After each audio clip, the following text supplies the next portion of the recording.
आज तुम्ही मुंबई पोलीस आयुक्त देवेंद्र भारती यांना एक पत्र लिहिलं आहे आणि गांभीर्यानं त्यांचं लक्ष वेधलेलं आहे. संजय दिना पाटील यांनी ज्या काही धमक्या तुम्हाला दिल्या असा त्यात उल्लेख आहे आणि पुढच्या काळात जर काही राजकीय कार्यकर्त्यांवर हल्ला झाला किंवा खून झाला तर त्याला सर्वस्वी संजय दिना जबाबदार राहतील असं तुम्ही पत्रात म्हटलंय. तुम्ही जे म्हणतात की मी म्हणतोय नाही, मुलाखतींचा तुम्ही तुमच्या चॅनलवर दिलेल्या मुलाखतीमध्ये हे महाशय असं म्हणतायत की माझ्याकडे बॉम्ब आहे. काय बरोबर, माझ्याकडे बॉम्ब आहेत आणि माझ्याकडे कोणी आंदोलन करायला आलं तर मी बॉम्ब टाकेन. बॉम्ब टाकेन? पाकिस्तानवर बॉम्ब टाकताना भारत 100 वेळा विचार करतो. मग मोदी पाकिस्तानवर बॉम्ब टाकताना भारत 100 वेळा विचार करतो आणि हे म्हणतात मी कार्यकर्त्यांवर म्हणजे माझ्या विरुद्ध आंदोलन करणाऱ्या कार्यकर्त्यांवर बॉम्ब टाकेल. हे असं म्हणतात की जर आंदोलन कोणी केलं याने गद्दारी केली आहे सगळ्यात आधी. आता लोकशाहीमध्ये आंदोलन करण्याचा अधिकार प्रत्येक नागरिकाला आहे. तुम्ही बेईमानी केली आहे, तुम्ही मशाल चिन्हावर निवडून आलात आणि तुम्ही दुसऱ्या गटारामध्ये उडी मारली. ते म्हणतात की आंदोलन केलं तर मी तुम्हाला स्मशानात पाठवेन म्हणजे ठार करेन. आणि माझ्या नादाला लागू नका. मी याआधी 5 लोक ठार केले.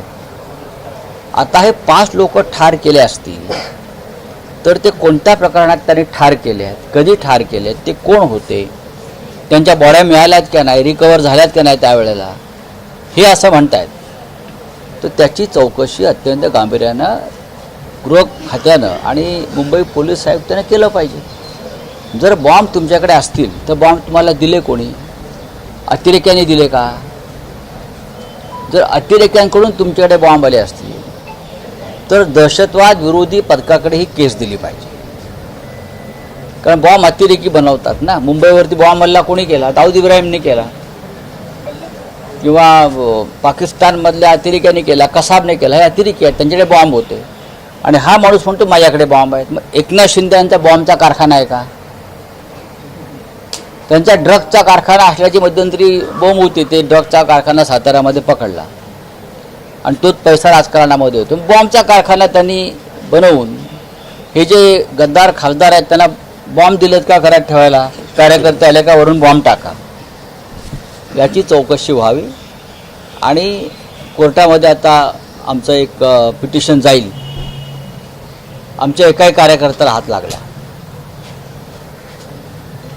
कोणावरती खुनी हल्ला झाला ते त्याची जबाबदारी या बॉम्बची धमकी देणाऱ्यावरती आहे, लक्षात घ्या.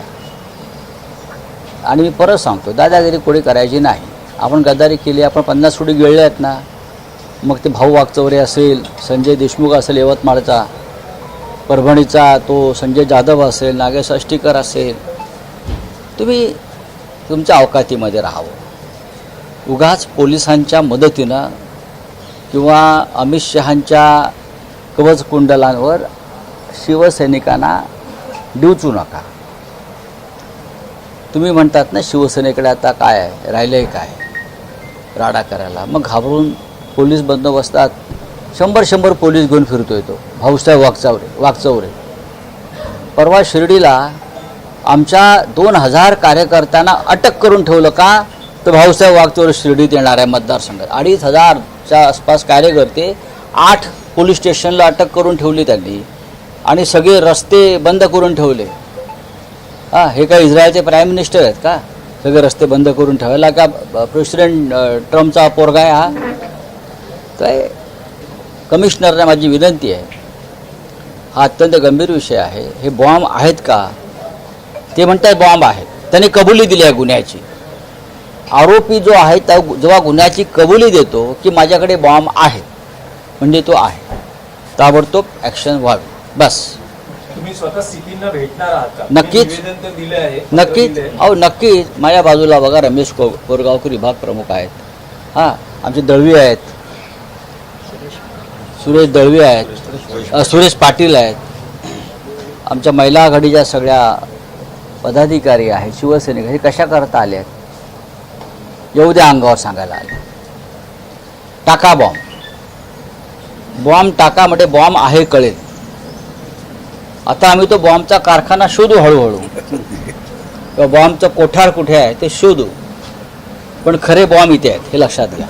चला, थँक्यू.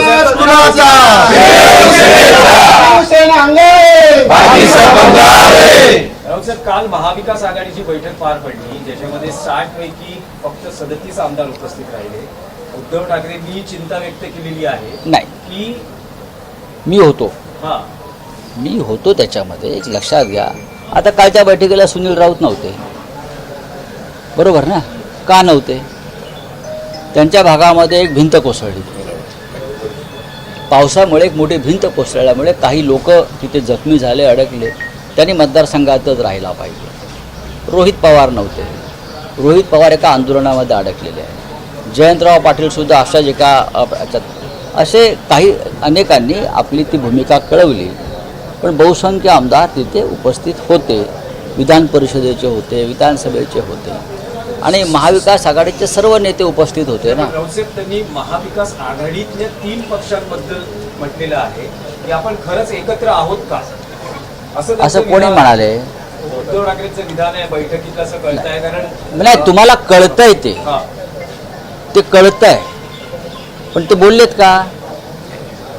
माध्यमांना आतमध्ये परवानगी नव्हती. मग तुम्ही कसं काय सांगता ते असं बोलले?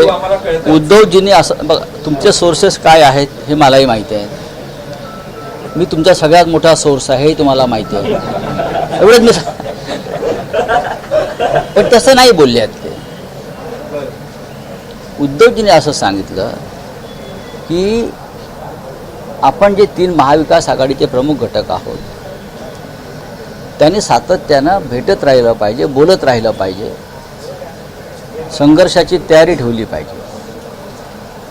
हर्षवर्धन पाटलांनी एक महत्त्वाचा मुद्दा मांडला, तो म्हणजे राम मंदिराच्या भ्रष्टाचाराचा. राम मंदिर, अयोध्येतल्या राम मंदिरावरती ह्या लोकांनी मतं मागितली, हे लोक निवडून आले, आणि तेच मंदिर भारतीय जनता पक्षाचे लोक लुटत आहेत. दानपेट्या पळवल्या जात आहेत, देणग्यांचा अपहार होतो आहे राम मंदिरात, अयोध्येत. ह्याच्यावरती आपल्याला लोकांमध्ये जाऊन जागरूकता आणली पाहिजे. अशा प्रकारच्या विषयांवर चर्चा झाली, बाकी काय. आणि विधिमंडळामध्ये एकोपा दिसायला पाहिजे तिन्ही पक्षाचा. आपण सरकार पक्षाच्या इशाऱ्यावर काम करणं थांबवलं पाहिजे विधिमंडळात, आणि आपण विरोधी पक्षामध्ये आहोत याचं भान ठेवून आपण सगळ्यांनी काम केलं पाहिजे.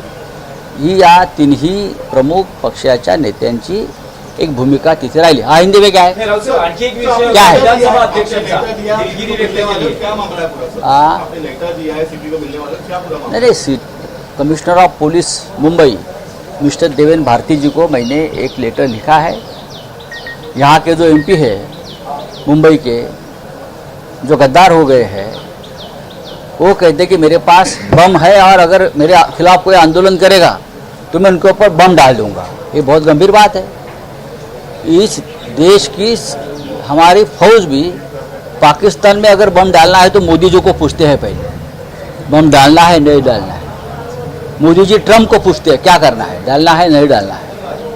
और ये तो सीधा बोलता है कि हम बम डालेंगे, हम तुमको मार देंगे, आपकी हत्या करेंगे, हमारे पास इतने हथियार है, मैंने इतने लोगों को पहले मारा है, तो उनकी जांच होनी चाहिए. अगर आपके पास बम है तो बम आए कहाँ से? क्या एकनाथ शिंदे जो है उसने बम की फैक्ट्री बनाई है? और सब जो गद्दार है जिनके खिलाफ जनता में एक रोष है, उनको सबको अपने सिक्योरिटी के लिए बम दिए हैं, हैंड ग्रेनेड दिए हैं क्या? तो ये सबकी इंक्वायरी होनी चाहिए. अब मैंने लेटर लिखा है, मैं कोर्ट में जाऊंगा. सब हमारे शिवसैनिक अब आए हैं, वापस जाएंगे उधर आंदोलन करने के लिए. डालो बम, बम डालो ना, हम डरते हैं क्या? चलो. विधानसभा अध्यक्षांचा विषय आहे. हाँ, इमरजेंसी के बारे में पढ़ाई सिलेबस में डाला है क्या? हाँ, तो क्या हो गया? समझना चाहिए, जो इस प्रकार से बर्ताव करता है उनकी सत्ता चली जाती है.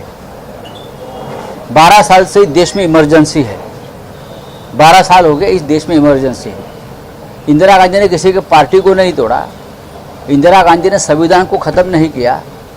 इंदिरा गांधी ने जब ये संघ के लोग थे जेल में, अटल जी, अडवाणी जी, जगन्नाथराव जोशी जी, बाला साहेब देवरस जी, तो जहाँ जहाँ जेल में थे वहाँ उनकी 5 स्टार व्यवस्था की थी इंदिरा गांधी ने, और स्पेशल 5 स्टार होटल के शेफ और कुक इंदिरा जी ने अंदर रखे थे, मुझे मालूम है और उनको भी मालूम है।